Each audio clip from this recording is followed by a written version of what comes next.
I've had some conversations earlier today, one on radio, with those in the Ukrainian community in Australia about where this war in Ukraine is up to. And they've all agreed today that the invasion is now at a crucial but quite positive turning point.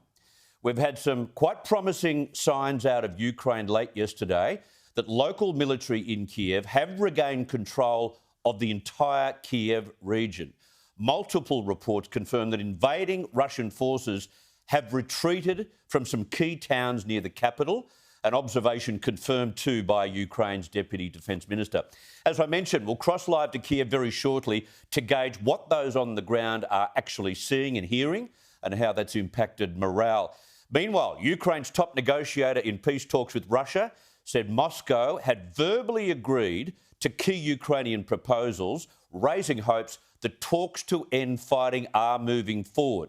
We have heard that before, of course. Negotiators, though, say a meeting between Ukraine's President Vladimir Zelensky and Russian President Vladimir Putin was now a distinct possibility of occurring, and it will occur, of course, in Turkey, where the peace talks are being held. But, of course, Putin is not to be trusted at all, and who knows whether a new concerted attack is imminent, but they've now given back some very strategic territory near the capital.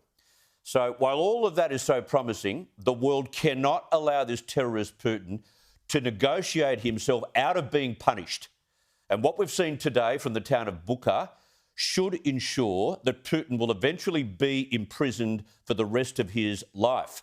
Footage has emerged of bodies strewn across the street. Up to 20 are in civilian clothing, and reports say some have had their hands tied behind their backs before they were executed. Russian soldiers have now fled the town, but left behind the grossest of civilian killing fields. Which brings me to a former chief prosecutor of the United Nations War Crimes Tribunal, Carla Del Ponte. Del Ponte worked on the cases against the former Yugoslavia and Rwanda, and overnight she went public to call for an international arrest warrant to be issued for the Russian president right now. She told a Swiss newspaper Putin is a war criminal and there were clear war crimes being committed in Ukraine. She said she was particularly shocked by the use of mass graves in Russia's war on Ukraine, which recalls for her the worst of the wars in the former Yugoslavia. She said, "I hope never to see mass graves again. These dead people have loved ones who don't even know what's become of them. That," she said, "is unacceptable." Other war crimes she identified in Ukraine included attacks on civilians, the destruction of civilian buildings, and even the demolition of entire villages. And what makes a prosecution against Putin easier in this case than the work Del Ponte did previously is that the country itself had requested an international probe. And already the current ICC chief prosecutor, Karim Khan, has visited Ukraine on a fact-finding mission. There seems to be a universal push to keep gathering evidence and ensure that Putin pays for these outrageous war crimes. But let's not allow the negotiators in Turkey to use their pursuit of peace to let Putin off the hook.